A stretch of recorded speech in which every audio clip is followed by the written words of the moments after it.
കുരുമുളക് ഇട്ട് വരട്ടിയ മട്ടൻ റോസ്റ്റാണ് ഉണ്ടാക്കുന്നത് കേട്ടോ. അപ്പോൾ അതെങ്ങനെയെന്ന് കാണാം. ദേ 1/2 കിലോ മട്ടൻ നന്നായിട്ട് കഴുകി എടുത്തിട്ടുള്ളതാണ്. ഇതിലോട്ട് നമുക്ക് ആദ്യം 1/4 ടീസ്പൂൺ മഞ്ഞൾപ്പൊടി, ആവശ്യത്തിനുള്ള ഉപ്പ്, വേവാൻ ആവശ്യത്തിനുള്ള കുറച്ച് വെള്ളം കൂടി ഒഴിച്ചു കൊടുക്കാം. 1/2 കപ്പ് വെള്ളം ഒഴിക്കുക കേട്ടോ. എന്നിട്ട് നന്നായിട്ടൊന്ന് ഇളക്കി കൊടുക്കാം. ഇനി നമുക്ക് സ്റ്റൗ കത്തിക്കാം. അടച്ച് വെച്ചിട്ട് ഏകദേശം ഒരു 5-8 വിസിൽ കേട്ടോ. ചില കുക്കറിലൊക്കെ 5 വിസിലൊക്കെ മതിയാവും. അത് നോക്കിയിട്ട് വേവിച്ചെടുക്കുക. മട്ടൻ ആയത് കാരണം കുറച്ച് വേവ് ഉണ്ടാവും. നല്ല ഇളയ മട്ടനാണെങ്കിൽ അധികം വേവ് ഉണ്ടാവില്ല കേട്ടോ. ഒരു 4-5 വിസിലിൽ വെന്ത് കിട്ടും. അതല്ലാന്നുണ്ടെങ്കിൽ കുറച്ചധികം വേവിക്കണം.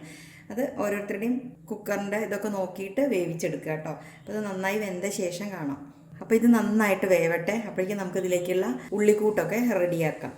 സ്റ്റൗ കത്തിച്ച് ഒരു ചീനച്ചട്ടി വെച്ചിട്ടുണ്ട്. നമ്മൾ ആദ്യം ഉള്ളിക്കൂട്ടല്ല കേട്ടോ റെഡിയാക്കുന്നത്. അതിന് മുന്നേ കുറച്ച് കാര്യങ്ങളൊക്കെ ഒന്ന് വറുത്ത് പൊടിക്കേണ്ട. അപ്പോൾ അത് നോക്കാം. ആദ്യം നമ്മൾ ചെറിയൊരു അളവിലാണ് മട്ടൻ എടുത്തിരിക്കുന്നത്. അപ്പോൾ അതിലേക്ക് വളരെ ചെറിയൊരു കഷ്ണം കറുവപ്പട്ട, 2 ഗ്രാമ്പു, 2 ഏലയ്ക്ക ആദ്യം ഒന്ന് ചീനച്ചട്ടിയിലോട്ട് ഇട്ട് കൊടുക്കാം. ഒന്നങ്ങ് ചൂടായി വരട്ടെ കേട്ടോ. ഈ പട്ടയും ഗ്രാമ്പും ഒക്കെ എടുക്കുമ്പോഴേ വളരെ ചെറിയൊരു അളവിൽ എടുക്കാവൂ കേട്ടോ. അല്ലാന്നുണ്ടെങ്കിൽ ആകെ ഒരു കുത്തൽ ടേസ്റ്റ് വരുള്ളൂ. കുറച്ച് നന്നായിക്കോട്ടെ എന്ന് വെച്ചിട്ട് അധികം ഇട്ട് കഴിഞ്ഞാൽ ആകെ കുളവും. ഇത്രയും മതി. ഇനി ഇതിലോട്ട് നമുക്ക് കൂടുതലായിട്ട് പെരിഞ്ജീരകമാണ് എടുക്കുന്നത്. നിറച്ച് ഒരു ടേബിൾ സ്പൂൺ എടുത്തിട്ടുണ്ട് കേട്ടോ. അതായത് വലിയ ജീരകം. അതൊന്ന് ചൂടാക്കി എടുക്കുക. ഒരു മീഡിയം ടു ലോ ഫ്ലെയിമിൽ ഇട്ടിട്ട് ചൂടാക്കി എടുത്താൽ മതിയേ. ഇനി ഇതിൽ നമുക്ക് കുരുമുളക് പൊടിയാണ് ചേർക്കണത് കേട്ടോ. അപ്പം ഞാൻ കുരുമുളക് പൊടിച്ച് വെച്ചിട്ടുണ്ട്. അത് അങ്ങനെ ചേർക്കാമെന്ന് വയ്ക്കണേ. അതല്ലാന്നുണ്ടെങ്കിൽ ഇതിലിട്ടിട്ട് ചൂടാക്കിയിട്ട് എല്ലാം കൂടെ പൊടിച്ചെടുത്താലും മതി കേട്ടോ. ഇത്രയും മതി. ഗ്യാസ് ഓഫ് ചെയ്തിട്ട് ഇത് മിക്സഡ് ജാറിലോട്ട് ഇടാം.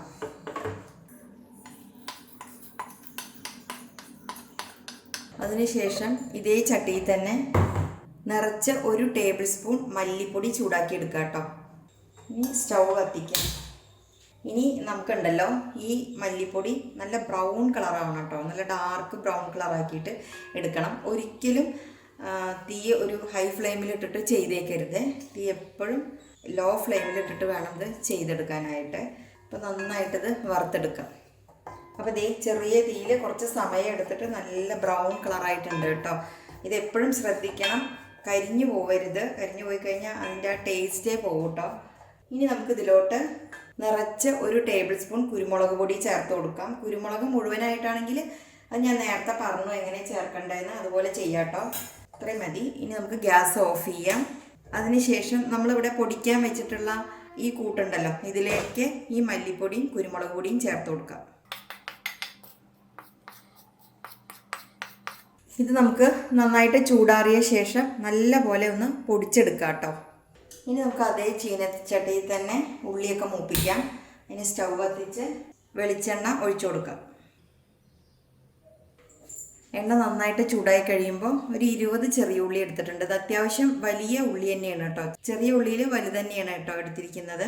എപ്പോഴും ചെറിയ ഉള്ളി ആകുമ്പോൾ കുറച്ചുകൂടി നല്ല ടേസ്റ്റ് ആണല്ലേ, പിന്നെ ശരീരത്തിന് നല്ലതാണല്ലോ. ഇനിയിപ്പോൾ ഇതില്ലെങ്കിൽ 2 മീഡിയം സവോള എടുത്താൽ മതി.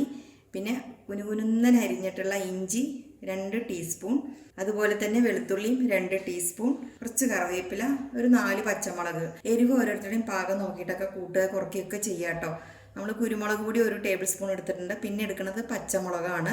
പച്ചമുളക് ഇപ്പോൾ ഞാൻ 4 എണ്ണം എടുത്തിട്ടുണ്ട്. ഈ കറിയിൽ നമ്മൾ മുളക് പൊടി ചേർക്കുന്നില്ല കേട്ടോ.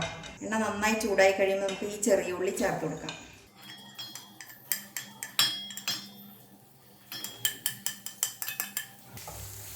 നല്ലപോലെ മൂപ്പിച്ചെടുക്കാം കേട്ടോ. ഒരു 3/4 ഭാഗമാകുമ്പോൾ നമുക്ക് ബാക്കി പച്ചമുളകും കറിവേപ്പിലൊക്കെ ചേർക്കാം. അതുവരെ ഇരുന്നാവട്ടെ. അപ്പോൾ ഇതേ ഏകദേശം ഒരു 3/4 ഭാഗത്തോളമായി. നമുക്കിനി പച്ചമുളക് ചേർക്കാം. 3 എണ്ണം അല്ലെങ്കിൽ 4 എണ്ണം എടുക്കാം കേട്ടോ. ഇത് അത്യാവശ്യം എരിവുണ്ടാവും കേട്ടോ. ഇനി നമുക്ക് കറിവേപ്പില, ഇഞ്ചി, വെളുത്തുള്ളി ഇതെല്ലാം ചേർത്ത് കൊടുക്കാം. അതിനുശേഷം നന്നായിട്ടൊന്ന് മൂപ്പിച്ചെടുക്കാം. അപ്പോൾ നല്ലപോലെ മൊരിഞ്ഞു വന്നു കേട്ടോ. ഇഞ്ചിയും വെളുത്തുള്ളിയും എല്ലാം പാകമായിട്ട് വന്നിട്ടുണ്ട്. ഉള്ളിയും ഇതെല്ലാം ഇതുപോലെ പാകമാവണം കേട്ടോ. അതിന് ശേഷം നമ്മളിതിലേക്ക് മീറ്റ് ആഡ് ചെയ്യുന്നുള്ളൂ. ഇത്രയും മതി. ഇനി നമുക്കിതിലേക്ക് ഈ വേവിച്ച് വെച്ചിരിക്കുന്ന മട്ടൻ ചേർത്ത് കൊടുക്കാം.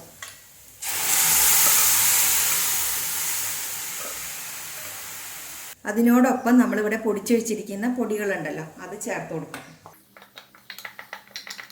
ഒരു കാര്യം നമ്മൾ നേരത്തെ വിട്ടുപോയി കേട്ടോ. മട്ടൻ വേവിക്കുമ്പോൾ കുറച്ച് വിനീഗർ ചേർക്കേണ്ടതായിരുന്നു, അത് മറന്നുപോയി. സാരില്ല, നമുക്കിപ്പോൾ കുറച്ച് വിനീഗർ കൂടി ചേർക്കാം. ഏകദേശം 1 ടീസ്പൂണോളം മതി. അതിനുശേഷം നന്നായിട്ടൊന്ന് മിക്സ് ചെയ്യാം.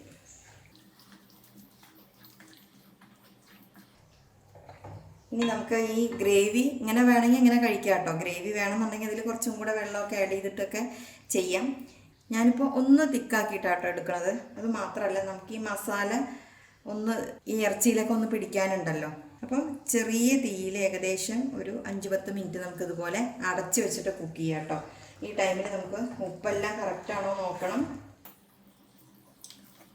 എല്ലാം കറക്റ്റാണ്.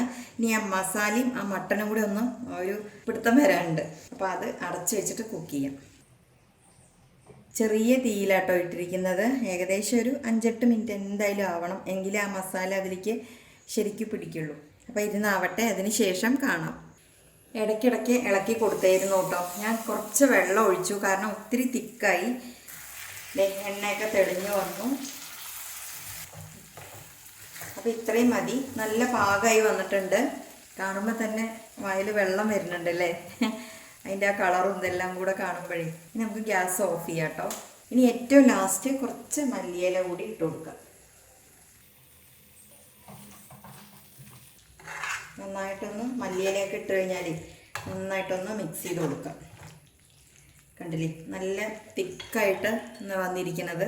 ഈ ക്യാമറയിൽ എത്രത്തോളം ഭംഗിയുണ്ടെന്ന് എനിക്കറിയില്ല കേട്ടോ. നേരിട്ട് കാണാൻ നല്ല ഭംഗിയാണ്. നല്ല കളറും നല്ല ഡാർക്ക് കളറായിട്ട് വന്നിട്ടുണ്ട്.